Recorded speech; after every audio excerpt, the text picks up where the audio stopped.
Merci beaucoup, Mario, pour cette présidence. Est-ce que les enfants ont reçu leurs feuilles? Jean-François? Est-ce que les enfants... Oui? Ils sont en train de passer?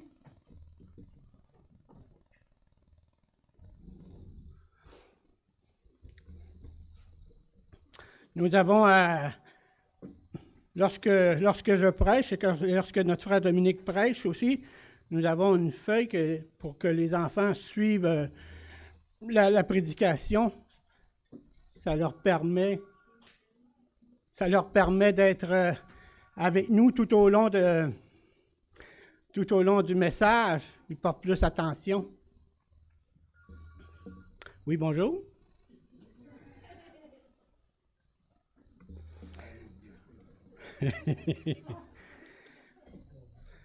Vous avez tous appris ce matin que c'est la fête des pères. Ben, vous le saviez à l'avance, je suppose que vos enfants vous en ont touché un mot ou votre femme vous a dit, ben là, c'est la fête des papas, faut que vous faisiez quelque chose pour les enfants aujourd'hui.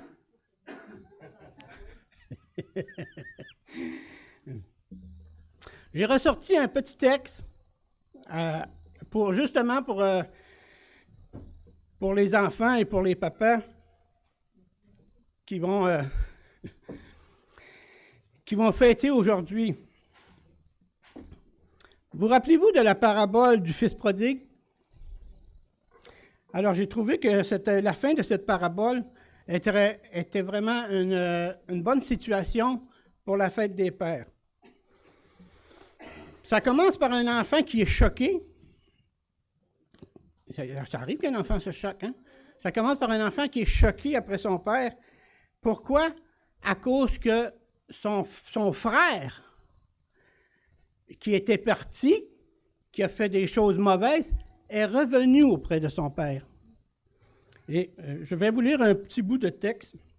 « Or, le fils aîné, étant dans les champs, lorsqu'il revint et approcha de la maison, il entendit la musique et les danses. Il appela un des serviteurs et lui demanda ce que c'était. Ce serviteur lui dit, « Ton frère est de retour, et parce qu'il l'a retrouvé en bonne santé, ton père a tué le veau gras. » Il se mit donc en colère et ne voulut pas entrer dans la maison. Son père sortit et le pria d'entrer. Mais il répondit à son père, « Voici, il y a tant d'années que je te sers sans avoir jamais transgressé tes ordres, et jamais tu ne m'as donné un chevreau pour que je me réjouisse avec mes amis. Et quand ton fils est arrivé, celui qui a mangé ton bien avec des prostituées, c'est pour lui que tu as tué le veau gras. Mon enfant, lui dit le père, tu es toujours avec moi, et tout ce que j'ai est à toi. » Voyez-vous l'amour d'un père, la fidélité d'un enfant? Il pensait que, à cause qu'il se réjouissait d'avoir retrouvé son fils, l'autre enfant, l'autre garçon pensait que le père avait aucune considération pour, qu'il n'y avait jamais donné un agneau ou un chevreau pour fêter. Mais il lui dit, tout ce que j'ai t'appartient. Il aurait pu le faire avec amour, avec bonté. L'amour d'un père, c'est d'amener les enfants à avoir de l'amour les uns pour les autres aussi. Et si vous voulez que vos enfants vous fêtent l'année prochaine, ayez de l'amour pour vos enfants. Ne les irritez pas en toutes choses. Les enfants, c'est important. C'est une richesse que le Seigneur vous donne. Il faut en prendre conscience. Alors, Père, bonne fête des pères. Maintenant, le texte que nous allons prendre aujourd'hui est dans 1 Chronique. J'ai intitulé ma prédication l'œuvre de l'Éternel. Un Chronique. Tournez tout de suite dans un Chronique. On va lire un Chronique 4, de 1 à 28. Oh, regardez donc ça, c'est intéressant. C'est de la généalogie. Oh là là là là. 1 Chronique 4. Nous allons lire de 1 à 28.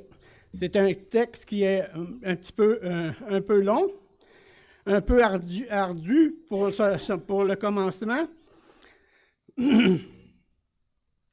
Mais dans 1 Chronique 4, d'ailleurs, je vous ai dit que c'était une généalogie, mais d'ailleurs, les chapitres 1 à 9 du même livre, d'un Chronique, relatent l'histoire de l'humanité, une histoire très brève par contre, mais ça relate l'histoire de l'humanité, allant d'Adam à David, un roi fidèle et bien-aimé de Dieu. Mais nous, on va se concentrer sur 1 Chronique 4, présentement. C'est parti, mais en évidence, une série de listes généalogiques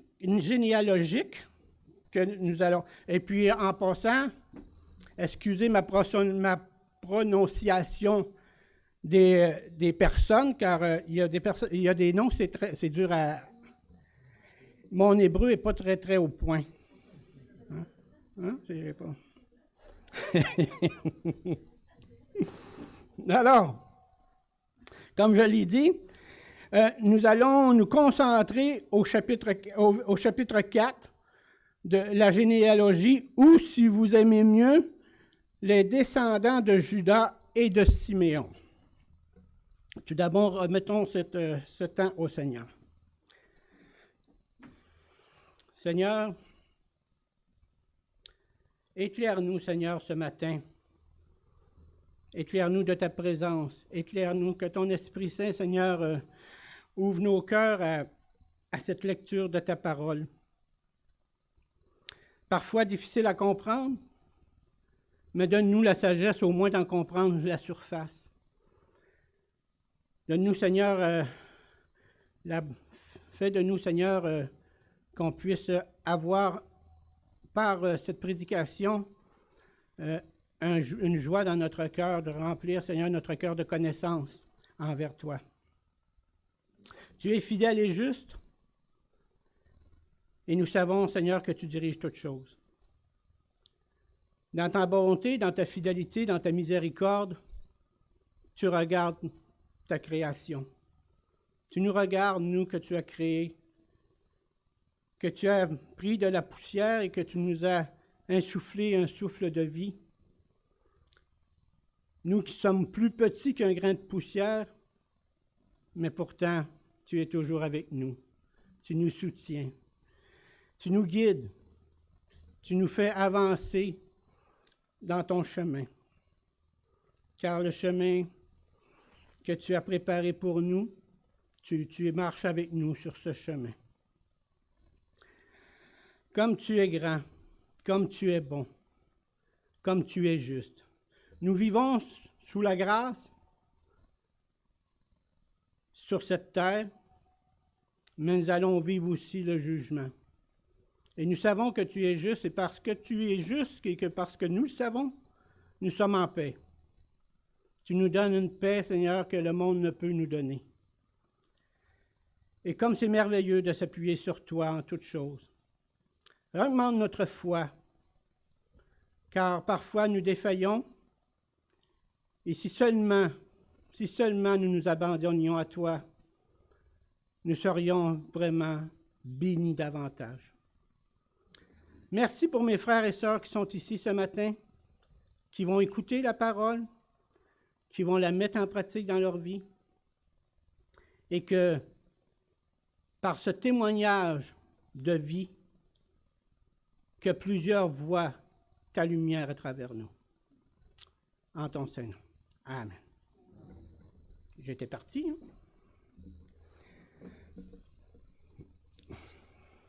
Lorsque j'ai prononcé généalogie, j'ai remarqué à, à ce sujet-là un grand intérêt de votre part. Mais c'est important.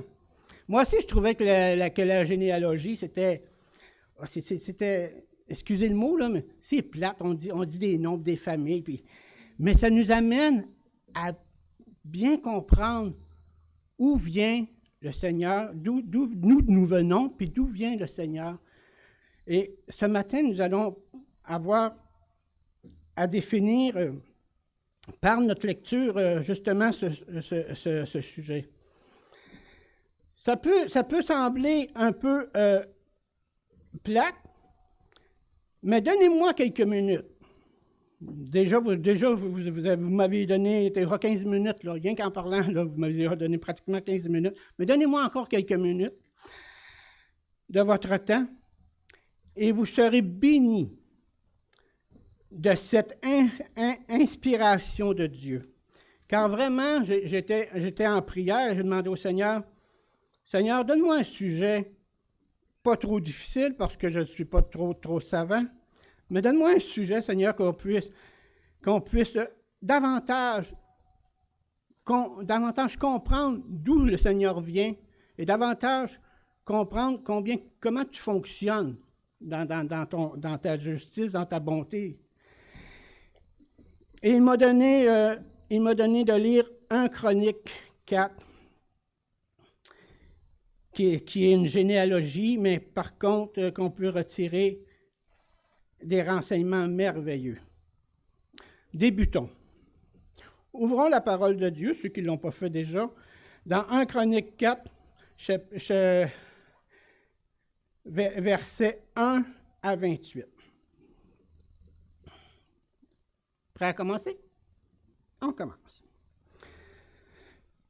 Descendant de Juda et de Siméon, fils de Juda, Péré, Etzron, Carmi, Hur et Shobal. Réaja, fils de Scobal, engendra Jachat. Jachat engendra Ashmaï et Lahab. Ce sont les familles des Soréatiens. Voici les descendants du père d'Étan, ou d'Étam, tout dépend comment on le prononce. Jisraël, Jisma et Jidbach.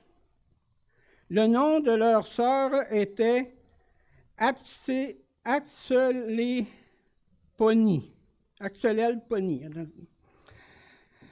Péniel était père de Guédar et Ézer, père de Husha. Ce sont là les fils de Hur. Premier-né d'Éphrata, père de Bethléem. Ashur, père de Tekoa, eut 2 femmes, Éléa et Nahara. Nahara lui enfanta Ashuzam. Et Épher, Témini, tout dépend, et Achastiari. Ce sont là les fils de Nahara. Fils de Éléa, Séra, ou Séret, oui. Sochar et Etnan. Kots engendra Anub et Assobeba. Et les familles d'Acharchel, fils d'Aram, Jaébet était plus considéré que ses frères. Sa mère lui donna le nom de Jéabet en disant « C'est parce que je l'ai enfanté avec douleur. » Jéabet invoqua le Dieu d'Israël en disant « Si tu me bénis et que tu étendes mes limites, si ta main est avec moi et si tu me préserves du malheur, en sorte que je ne sois pas dans la souffrance. » Et Dieu accorda ce qu'il avait demandé. Et nous continuons la généalogie. Kélub, frère de Shusha, engendra Méchir, qui fut père d'Eston. Eston engendra la maison de Rapha, Passéach. On dit-tu le H, Passéach? Oui, on le dit. Hein? Et Tishna, père de la ville de Nachas. Ce sont là les hommes de Réka. Fils de Kénaz, Othniel et Séraja. Fils d'Othniel, Attash. Méonataï engendra Ophra. Seraja engendra Joab, père de la vallée des ouvriers, car ils étaient ouvriers.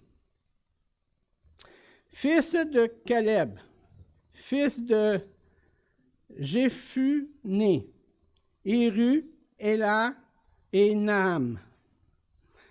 Et les fils d'Éla et Kénaz, fils de Jéaléel, Zipha, Tirja et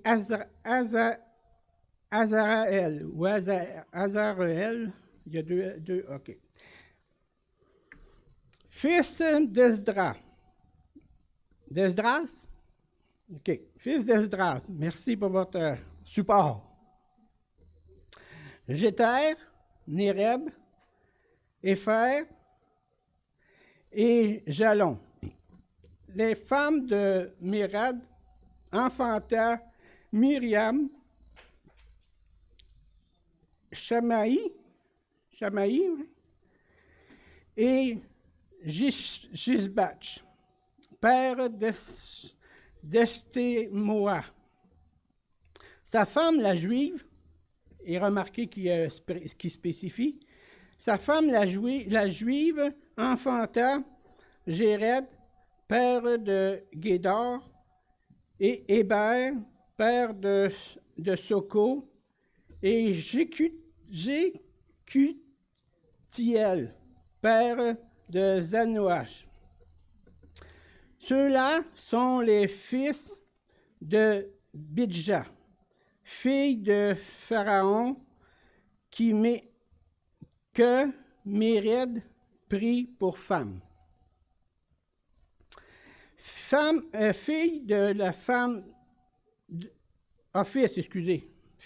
femme d'Odija, sœur de Nacham, le père de Kéila, le Germien,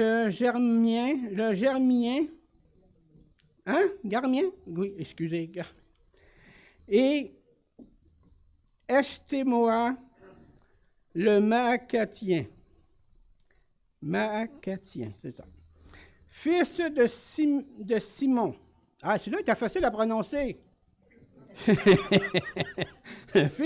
Fils de Simon. Amnon, Rina, Ben, Hanan et Tilon. Fils de Jishii, Jochet et Ben Zoet, Zochet. Eben Zochet. C'est une bonne diction de langage, hein? Et si vous êtes attentif à la généalogie, alors la suite, ça va couler comme du lait. On était rendu à Joachim et les hommes de Gozéba, et Joas et Zoraph, qui dominèrent sur Moab, et Jashubi Léchim, Ces choses sont anciennes, passées. C'étaient les potiers et les habitants des plantations et des parcs. Ils demeurèrent là, près du roi, et travaillaient pour lui.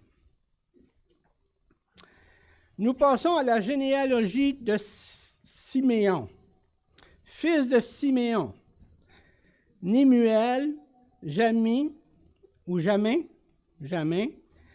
Jarib, Zérach, Saül. Ah, lui aussi, c'est facile à prononcer, hein? Saül. Fils de Saül, Shalum,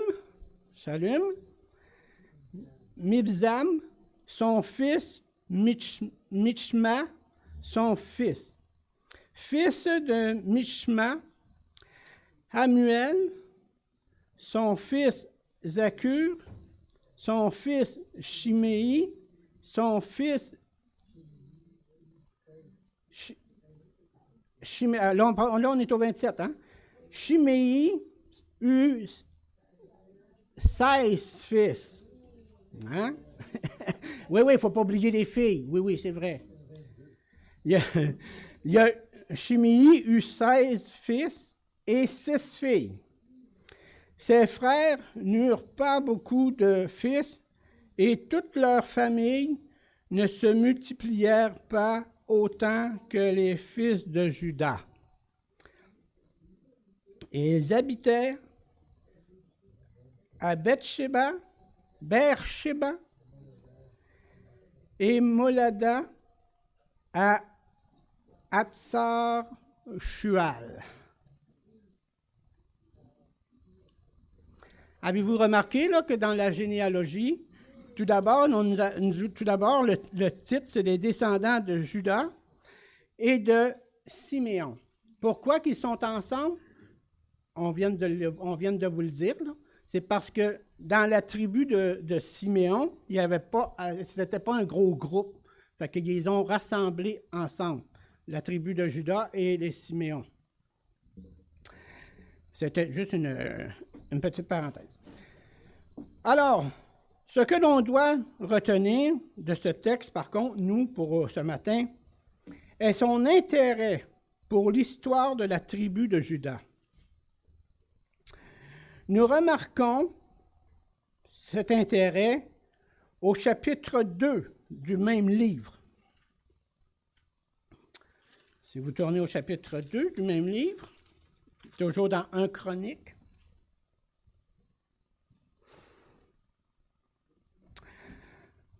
au verset 1 et 2, ça dit ceci. « Voici les fils d'Israël, Ruben, Siméon, Lévi, Juda, Issachar, Zabulon, Dan, Joseph, Benjamin, Naphtali, Gad et Aser. Ce sont les 12 tribus, les 12 fils de Jacob. Mais si nous remarquons que dans cet ordre, que Juda est le 4e nommé. On dit Ruben, Siméon, Lévi et Juda, le 4e. Alors,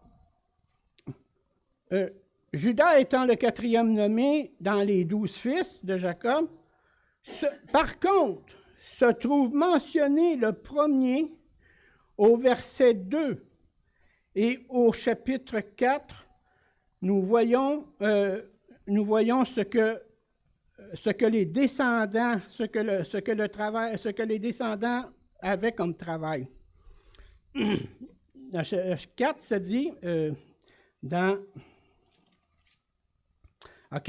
chapitre 4, 1, chapitre 4, 1, ça dit, fils de Juda. Il était mentionné le premier. Alors, nous voyons l'intérêt dans ce texte pour la tribu de Juda. Et si nous regardons au verset 23 du chapitre 4, c'était les potiers. Ils disent qu'est-ce qu'ils faisaient, le travail qu'ils avaient à accomplir. Ce que pour les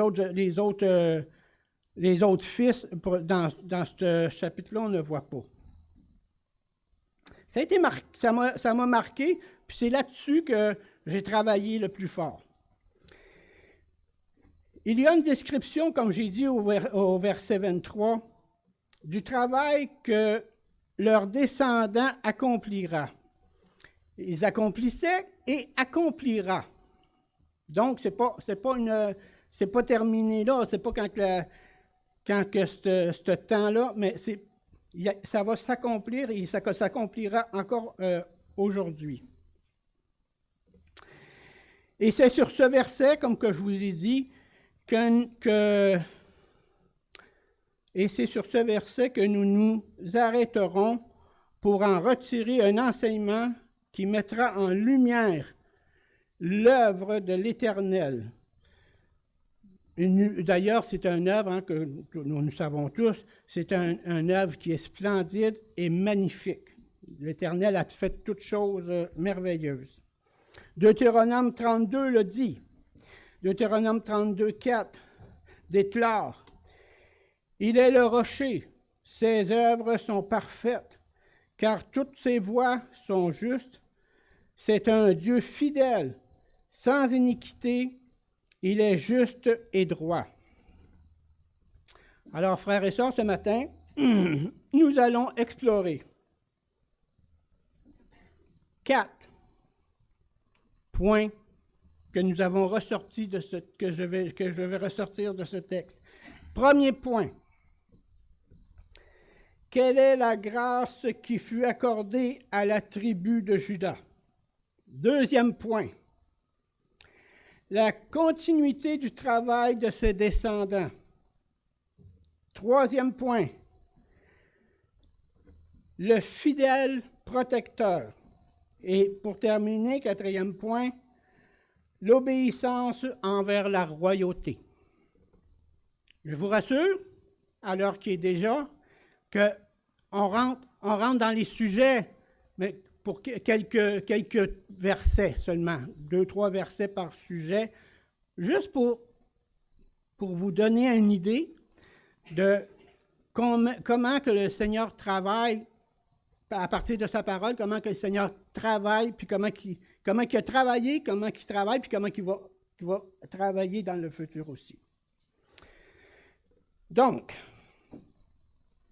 dans l'optique de l'œuvre de Dieu, par ce texte, nous allons entrer dans le sujet présentement.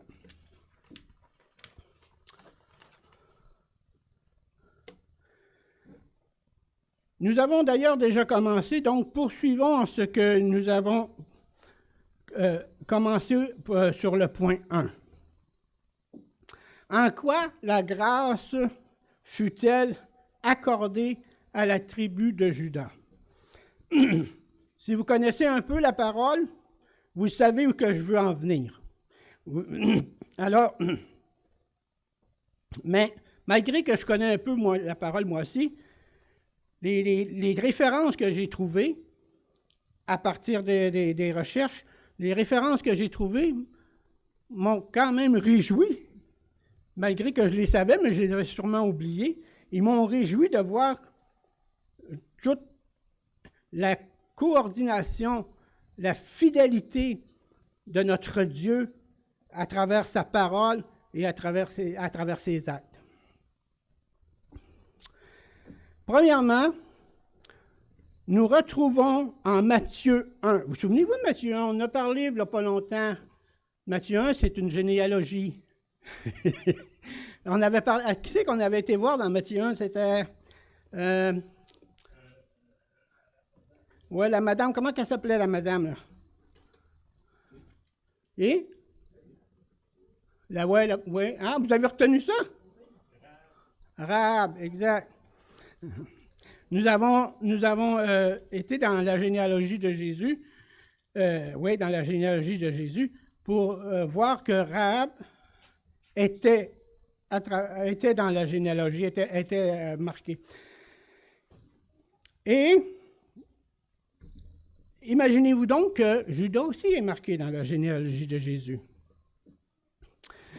Oui, nous le retrouvons dans la généalogie de Jésus, de Jésus-Christ, le nom inscrit de Judas. Dans le verset 3, Judas engendra de Tamar, Pharès et Zara. Pharès engendra Esrom. Esrom engendra Aram.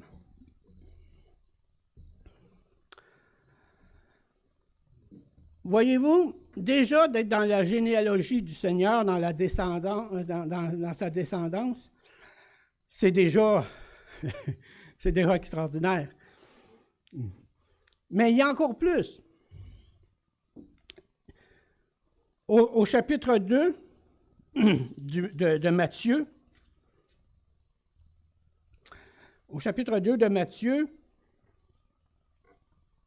il est spécifié au verset 6. Voici ce qui est spécifié au verset 6. « Et toi, Bethléem, terre de Juda, tu n'es certes pas la moindre entre les principales villes de Juda, car de toi sortira un chef qui paîtra Israël, mon peuple. » C'est un verset qui annonce la venue du Seigneur dans la tribu de Juda à Bethléem. C'est une merveilleuse grâce. C'est une merveilleuse grâce pour cette tribu d'être associée à notre Seigneur. Et c'est une merveilleuse grâce pour nous d'être associés à notre Seigneur. Lorsque les gens reconnaissent que nous sommes chrétiens par nos paroles, par nos agissements, nous faisons partie de la tribu du Seigneur. Et ça, cette grâce-là, c'est une grâce qu'on ne mérite pas. Ben, d'ailleurs, c'est une grâce. Hein? Si on l'aurait mérité, ce ne serait pas une grâce. Mais cette grâce devrait nous remplir de joie, devrait nous inciter à davantage proclamer le nom du roi des rois.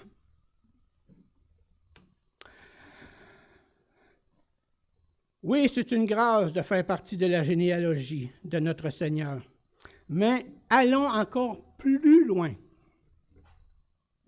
On va dire, qu'est-ce qui reste? Il est dans la généalogie, il est né dans la tribu de Juda. Qu'est-ce qui reste? Bien, qu'est-ce qui reste? Il reste Hébreux 7. Hébreux 7. L'auteur nous parle, et c'est vraiment une très belle, comment je pourrais dire, une très belle vision, une très belle... ça explique pratiquement tout le texte que je veux vous parler ce matin. Hébreux 7, l'auteur nous parle d'un roi, Melchisédek, roi de Salem, c'est-à-dire roi de paix, qui est sans père, sans mère, sans généalogie, qui n'a ni commencement de jour, ni fin de vie, mais qui est rendu semblable au Fils de Dieu. Ce Melchisédek demeure sacrificateur à perpétuité.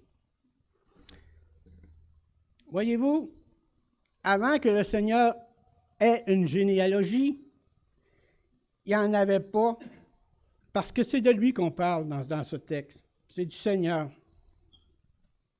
Et lorsqu'il s'est fait semblable au Fils de Dieu, bien là, la généalogie a commencé. Dans le verset 11, il poursuit, au Hébreux 7, 11. Il poursuit et dit ceci. Si donc la perfection avait été possible par le sacerdoce lévitique, car c'est sur ce sacerdoce que repose la loi, donnée au peuple, qu'était-il encore besoin qu'il parût un autre sacrificateur selon l'ordre de Melchisédek, et non selon l'ordre d'Aaron? Car le sacerdoce était changé nécessairement, ainsi il y eut changement de loi. Si donc la perfection avait été possible, comme nous dit le texte, le sacerdoce lévitique, par le sacerdoce lévitique, il n'y aurait pas eu de changement. Il n'y aurait pas eu un autre sacrificateur que Aaron qui aurait nommé d'autres sacrificateurs, mais il a été nommé par l'ordre de Melchisédek, lui que nous venons d'annoncer, que nous venons de dire qui était-il. Alors, qu'a-t-il encore besoin qu'il parût un autre sacrificateur si le sacerdoce aurait été parfait? Selon l'ordre d'Aaron, il n'aurait pas paru un autre sacrificateur selon l'ordre de Melchisédek. Dans Genèse 14, Genèse 14.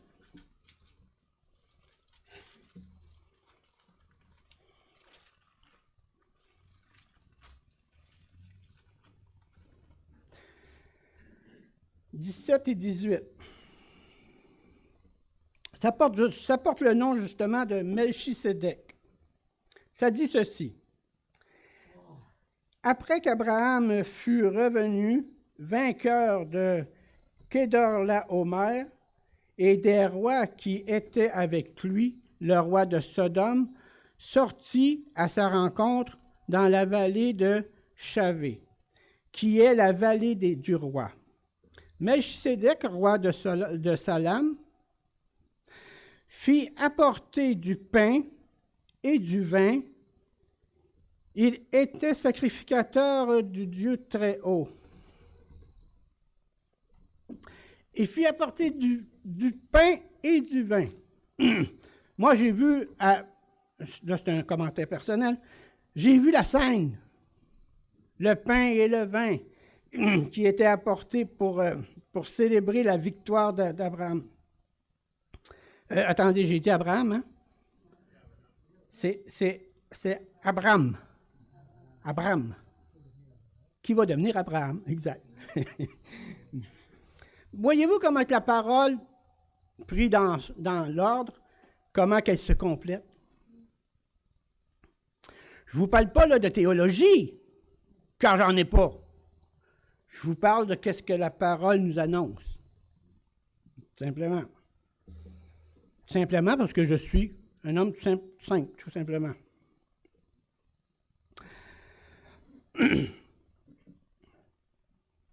Alors, après avoir lu ce passage, j'ai remarqué que le sacerdoce étant changé, nécessairement aussi, il y eut un changement de la loi. Qu'est-il arrivé? Moïse disait dans la loi, œil pour œil, dent pour dent.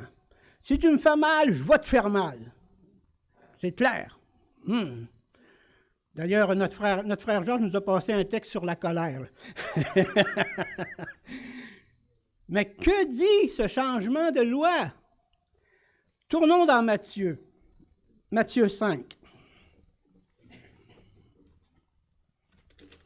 Pensez-vous que les anciens ou nos ancêtres d'autrefois s'en ont vraiment bien sortis en appliquant la loi œil pour œil et dent pour dent? Ça chicane encore aujourd'hui.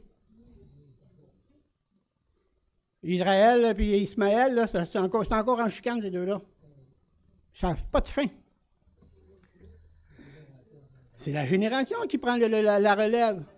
Et justement, c'est que le texte dit, là, le texte dit, la génération de Judas travaillait en tant que potier, et la génération prend la relève, qui travaille en tant que potier. Puis là, tu m'as fait donner un de mes punchs.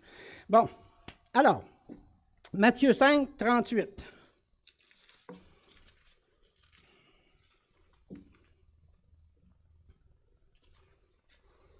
Matthieu 5, 38. 38 à 48, c'est 10 versets tout de même. Vous avez appris qu'il a été dit, œil pour œil et dent pour dent. Mais moi, et ce n'est pas moi, c'est la parole qui dit, donc c'est le Seigneur. Mais moi, je vous dis, de ne pas résister aux méchants. Si quelqu'un te frappe sur la joue droite, présente-lui aussi l'autre. Si quelqu'un veut plaider contre toi et prendre ta tunique, laisse-lui encore ton manteau. Si quelqu'un te force à faire 1 000, fais-en 2 avec lui. Donne à celui qui te demande et ne te détourne pas de celui qui veut emprunter de toi. Vous avez appris qu'il a été dit, tu aimeras ton prochain et tu haïras ton ennemi. Mais moi, je vous dis, aimez vos ennemis, bénissez ceux qui vous maudissent, faites du bien à ceux qui vous haïssent et priez pour ceux qui vous maltraitent et qui vous persécutent, afin que vous soyez fils de votre Père qui est dans les cieux, car il fait lever son soleil sur les méchants et sur les bons, et il fait pleuvoir sur les justes et sur les injustes. Si vous aimez ceux qui vous aiment, quelle récompense méritez-vous? Les publicains aussi n'agissent-ils pas de même? Et si vous saluez seulement vos frères, que faites-vous d'extraordinaire? Les païens aussi n'agissent-ils pas de même? Soyez donc parfaits, comme votre Père céleste est parfait. Le changement de loi. Selon moi, et que je n'ai jamais vraiment appliqué, plus difficile que les commandements. Pour moi. Les commandements, tu ne tueras point, je le fais. Mais aimer quelqu'un qui me donne une claque à la gueule, c'est un peu plus dur. Parce que là, c'est physique. Tu es dedans, là. Et pourtant, le Seigneur nous dit, regarde, je l'ai accompli, puis je vous ai donné le pouvoir de l'accomplir vous aussi. C'est d'aimer nos ennemis, de faire du bien à ceux qui nous maltraitent, à ceux qui nous haïssent, et de même les soutenir, s'ils ont faim, de les nourrir. Merveilleux. Pas facile à faire, mais ça demeure une parole que le Seigneur nous demande d'accomplir. En effet, celui de qui ces choses sont dites, qu'on parlait du sacerdoce, en effet, celui de qui ces choses sont dites appartient à une autre tribu. Et vous vous souviendrez qu'on parle de Jésus. Appartient à une autre tribu, dont aucun membre n'a fait le service de l'autel. Car il est notoire que ce fut connu d'un très grand nombre que notre Seigneur est sorti de Juda, tribu dont Moïse n'a rien dit pour ce qui concerne le sacerdoce. C'était les Lévites qui faisaient le service. Et la tribu de Juda n'avait jamais été mentionnée par Moïse pour ce service. Le Seigneur n'a point honte pourtant de sa tribu, car il la proclame. Il la proclame d'une certaine façon. Il l'a proclamée, il la proclame, et sûrement qu'il la proclamera encore. Il la proclame comment? Par la bouche des vieillards dans l'Apocalypse. Ils reconnaissent, ils révèlent, ils publient, et je dirais même, solennellement, de quelle tribu il appartient. Apocalypse 5, 5 nous dit ceci. Apocalypse 5, 5.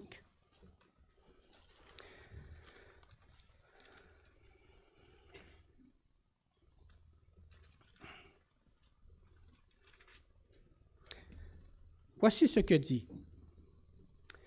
Et l'un des vieillards me dit, « Ne pleure point, voici le lion de la tribu de Juda. Le rejeton de David. » C'est pourquoi que je l'ai inclus au début, David. Quand il dit on a parlé d'Adam jusqu'à la généalogie d'Adam jusqu'à David. David qui était un homme selon le cœur de Dieu. A vaincu pour ouvrir le livre et ses 7 sceaux. Il proclame jusque dans l'éternité, jusque dans le ciel. Et voilà, je crois que sur cette première question, nous avons été assez éclairés pour la suite de notre texte. La question 1 était, quelle était la grâce que Dieu a fait à la tribu de Juda? Et je crois que nous avons assez de viande autour de l'os sur ce sujet, mais vous pouvez en trouver d'autres à la maison. Gênez-vous pas pour ouvrir vos Bibles, puis regarder à la maison, puis en trouver d'autres, et être comme moi, impressionné de voir comment le Seigneur agit dans sa parole et comment il est fidèle.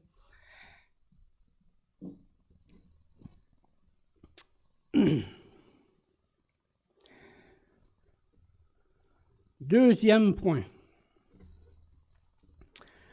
La continuité du travail de ses descendants. Au verset 23, nous lisons dans 1 Chronique 4. Je vais retourner parce que nous allons l'utiliser encore. Là. 1 Chronique 4.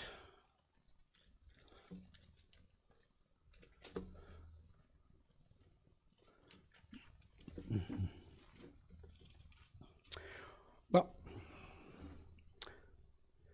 Au verset 23, nous lisons, « C'étaient les potiers. » On peut dire que le Seigneur, à partir de cette déclaration, on peut dire que le Seigneur a de la suite dans les idées. Car en Jérémie 18, 1 à 11, le Seigneur prit cette image du potier que le peuple de la tribu de Juda connaissait bien pour l'amener à se détourner de ses mauvaises œuvres.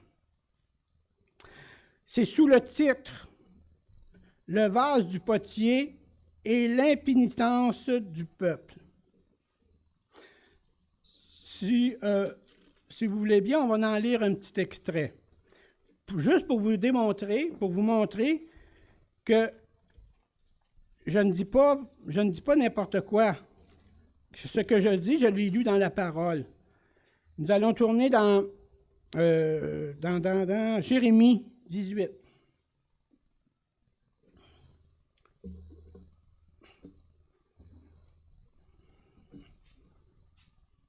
Jérémie 18. D'ailleurs, il en parle un peu avant, mais en ce qui nous concerne, nous allons voir dans Jérémie 18, nous allons lire quelques versets pour vous vraiment vous démontrer que c'est dans la parole que je prends mes références et qui sont véritables. La parole qui fut adressée à Jérémie de la part de l'Éternel en ces mots. « Lève-toi et descends dans la maison du potier. Là, je te ferai entendre mes paroles. Je descendis dans la maison du potier, et voici, il travaillait sur un tour. Le vase qu'il faisait ne réussit pas. Comme il arrive à l'argile dans la main du potier, il en refit un autre vase, tel qu'il trouva bon de le faire.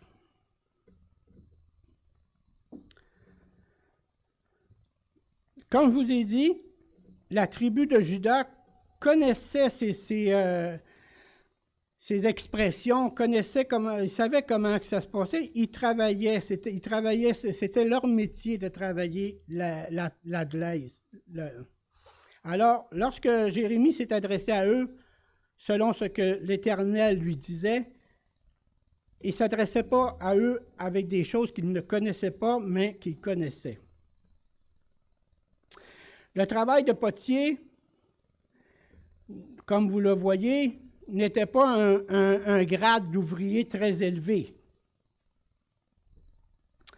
Mais le roi en avait besoin, car c'était quasiment indispensable d'avoir des vases pour mettre de l'eau, d'avoir des vases pour mettre le vin, d'avoir des vases pour mettre de la nourriture, puis fabriquer des bols pour manger. Voyez-vous, il travaillait avec une matière très... était malléable, mais c'était une matière très simple. C'était de la glaise. Il y avait de l'argile, ouais, de la glaise, de l'argile. C'était une matière très simple, très... donnez-moi un mot, là. Rudimentaire, on peut l'accepter, exact. C'était de la terre. C'était une matière pauvre, mais d'une grande utilité. Le roi en avait besoin.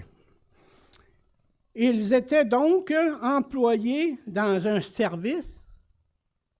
C'est qui qu'ils employaient? C'était le roi. Donc, ils étaient employés dans un service royal.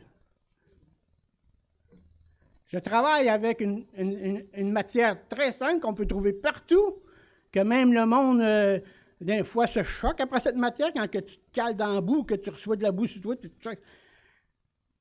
Une matière très simple, mais pourtant le roi en avait besoin. Le Seigneur a besoin de nous. Nous sommes l'argile. Il nous a formés à partir de l'argile.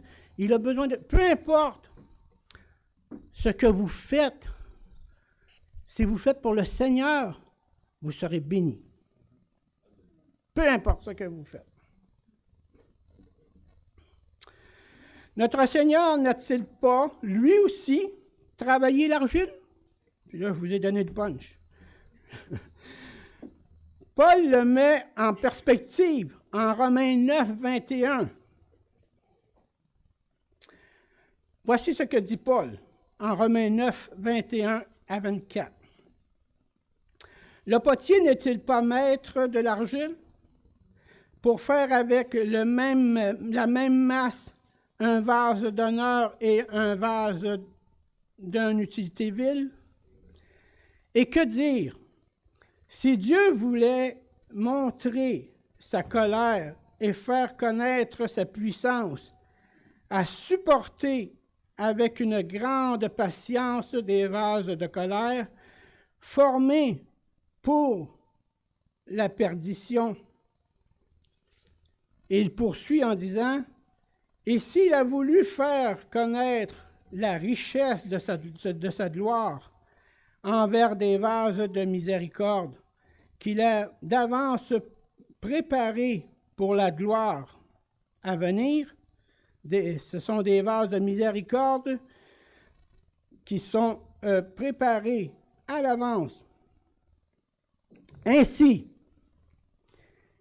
nous a-t-il appelés, non seulement d'entre les Juifs, mais encore d'entre les païens. C'est nous, les vases, qui déversent de la grâce sur grâce. Et c'est eux, les vases, qui sont faits, qui sont préparés pour le jour du jugement et de la perdition. Et voici ce qui fait le lien avec la suite de notre verset 23. Dans 1 Chronique 4, c'est notre troisième point. Dans 1 Chronique 4, relisons ce verset. Verset 23. 1 Chronique 4, verset 23. C'étaient les potiers et les habitants des plantations et des parcs. Ils demeurèrent là, près du roi, et travaillaient pour lui. C'étaient les potiers, comme nous dit le verset, et les habitants des plantations, et les habitants des plantations et des parcs. Attendez un peu, je me retrouve. OK. Nous passons donc à notre troisième point, le fidèle protecteur. Vous attendez, vous savez sûrement de qui je veux parler. C'est du Seigneur. La phrase « les habitants des plantations » a une signification semblable à ce qu'on vient de lire dans Romains.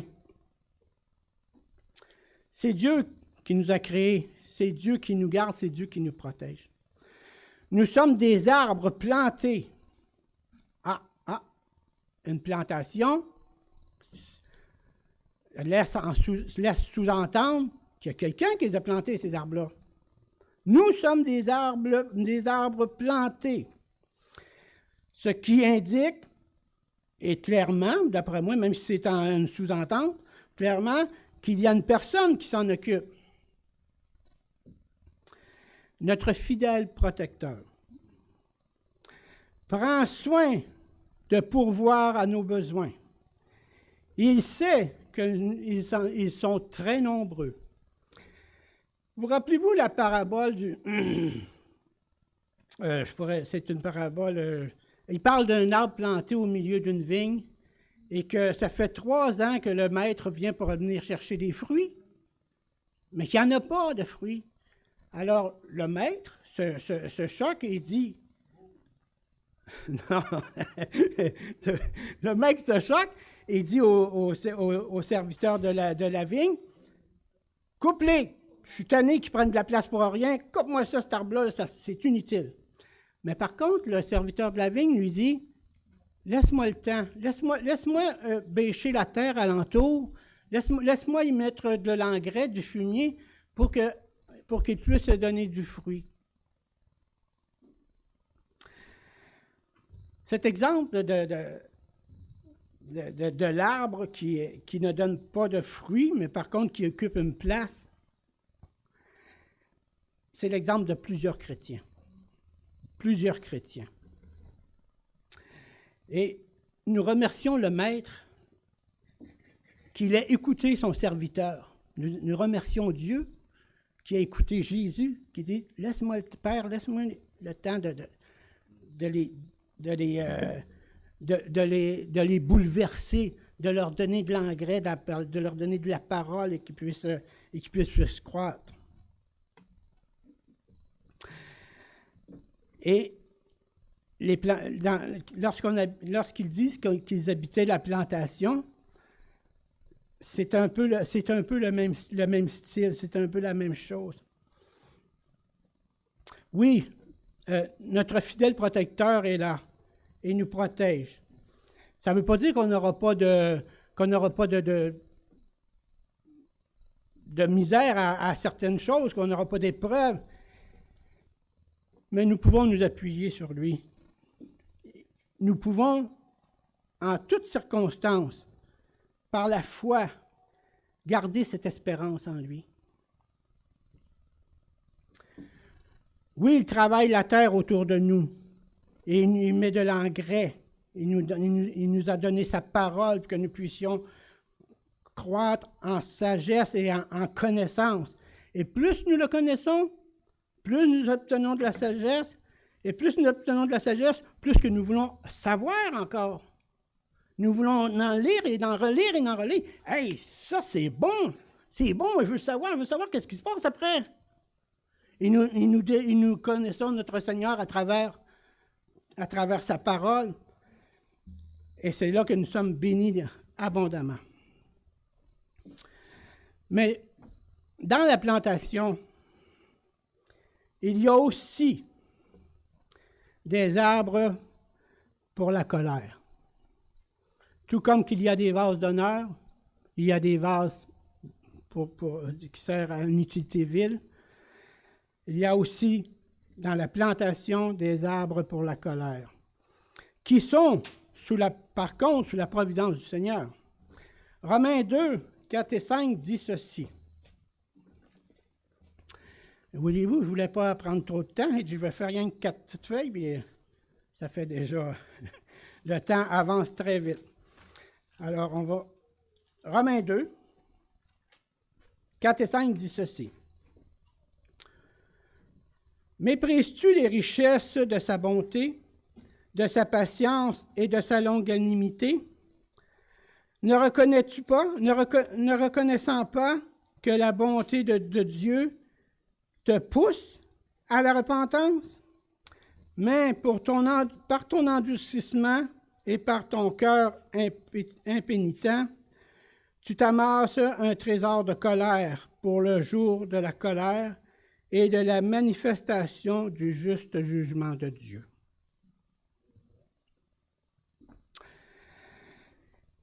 Et oui, comme il y a des arbres qui ont été plantés par le Seigneur, il y a des arbres qui ont poussé à travers la plantation et qui reçoivent la providence de Dieu.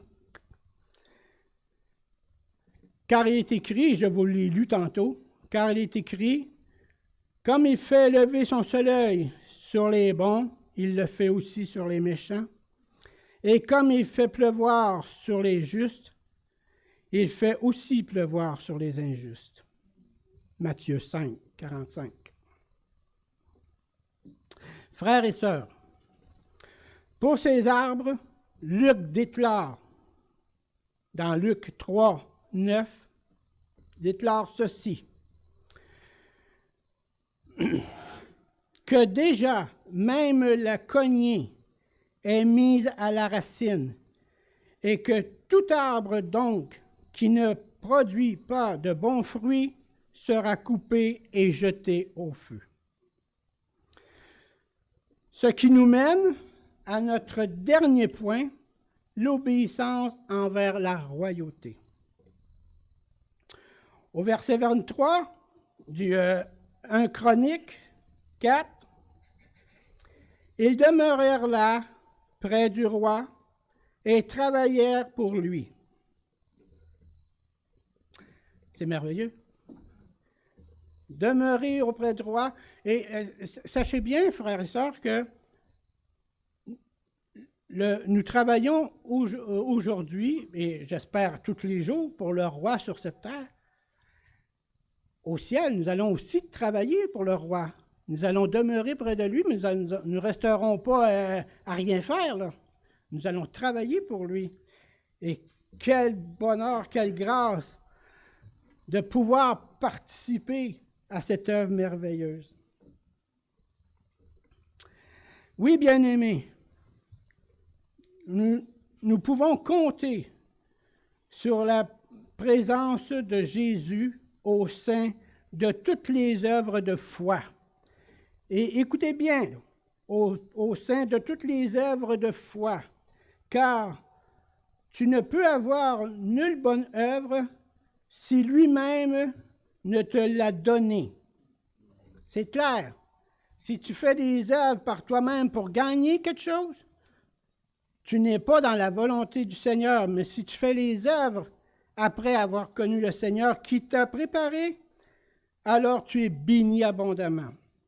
Éphésiens 2, 21, 22 dit ceci. Éphésiens 2, 21, 22.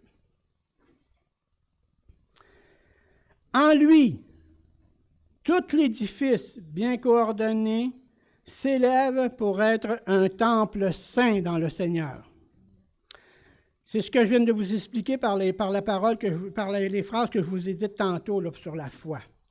En lui, vous êtes aussi édifiés pour être une habitation de Dieu en esprit. Amen. Dieu a fixé le lieu de notre habitation. Nous ne devons pas la quitter sous un coup de tête ou un caprice. Il nous faut, au contraire, chercher à servir le Seigneur en ce lieu, en devenant une bénédiction pour ceux de notre entourage. Éphésiens 4, 16 nous dit ceci. Éphésiens 4, 16. C'est de lui et grâce à tous les liens de son assistance que tout le corps bien coordonné et formant un solide assemblage tire son accroissement selon la force qui convient à chacun de ses parties et s'édifie lui-même dans la charité. Corinthiens 13, 1 Corinthiens 13 nous parle de la charité. Si nous n'avons pas la charité, nous n'avons rien. Ils demeurèrent là, près du roi, et travaillèrent pour lui. Frères et sœurs, travaillons pour notre roi des rois, notre Seigneur des seigneurs. Peu importe les moqueries, peu importe la journée que nous passons, qu'elle soit mauvaise, qu'elle soit dans la joie, que le Seigneur soit pour vous votre priorité. Amen. Père Tout-Puissant, nous te remercions, Seigneur, pour ta sagesse, pour ta parole merveilleuse, que nous pouvons plonger les regards dans cette parole et que ton Esprit Saint nous enseigne. Tu es un Dieu tout-puissant, un Dieu de gloire, un Dieu de vérité. Et c'est sur cette vérité, Seigneur, que nous nous appuyons pour avancer à chaque jour, te connaître davantage, t'aimer davantage, et fais de nous, Seigneur, que nous puissions être le reflet de ta gloire sur cette terre, jusqu'au temps où tu nous emmèneras, Seigneur, avec toi, dans la nouvelle Jérusalem. Bénis chacun de nous, garde-nous, Seigneur, toi qui es tout-puissant. Amen.